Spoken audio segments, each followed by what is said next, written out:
ATM card থাকিলে আপুনি লাভ কৰিব 5 লাখকৈ টকা। আপোনাৰ লগত এটিএম কাৰ্ড আছে নেকি? কেন্দ্ৰীয় চৰকাৰে এটিএম কাৰ্ডক লৈ আনিছে এটা সুখবৰ। কেনেকৈ লাভ কৰিব এই সুবিধাটো জানিবলৈ ভিডিঅ'টো এটা শ্বেয়াৰ কৰি সম্পূৰ্ণকৈ চাওক। আজিকালি প্ৰায় সকলোৰে হাতত এটিএম কাৰ্ড আছে।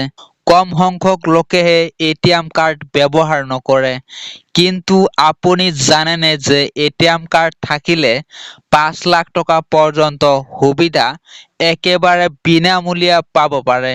বেংকে এই সন্দৰ্ভত কোনো তথ্য নিদিয়াৰ বাবে বহু লোকে এই বিষয়ে নাজানে। যদি আপুনি নাজানে তেন্তে আপুনি এজন এটিএম কাৰ্ড ব্যৱহাৰকাৰী তেন্তে 5 লাখ টকা পৰ্যন্ত বিনামূলীয়া সুবিধা লাভ কৰিব পাৰিব। জ্ঞানৰ অভাৱত এই বিষয়টোৰ বিষয়ে বহুতে নাজানে।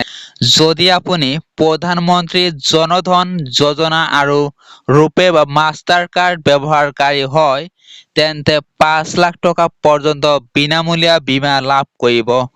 যদি আপুনি কোনো দুৰ্ঘটনাৰ বলি হয় তেন্তে আপুনি এই বীমাৰ সুবিধা পাব।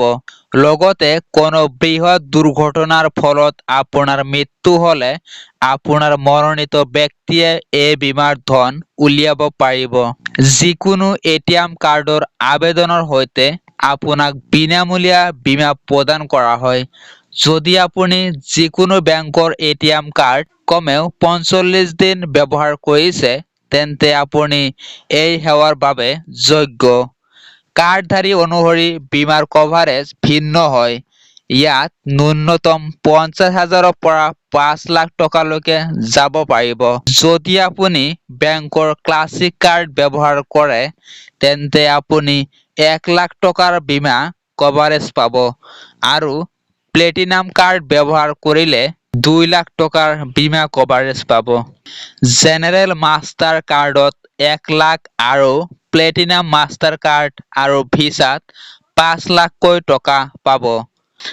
ভিছা কাৰ্ড 1.5 লাখৰ পৰা 2 লাখ টকা আৰু প্ৰধানমন্ত্ৰী জন ধন যোজনাৰ সদস্যসকলে তেওঁলোকৰ ৰূপে কাৰ্ডৰ জৰিয়তে 1 লাখৰ পৰা 2 লাখ টকাৰ বীমা কভাৰেজ লাভ কৰিব।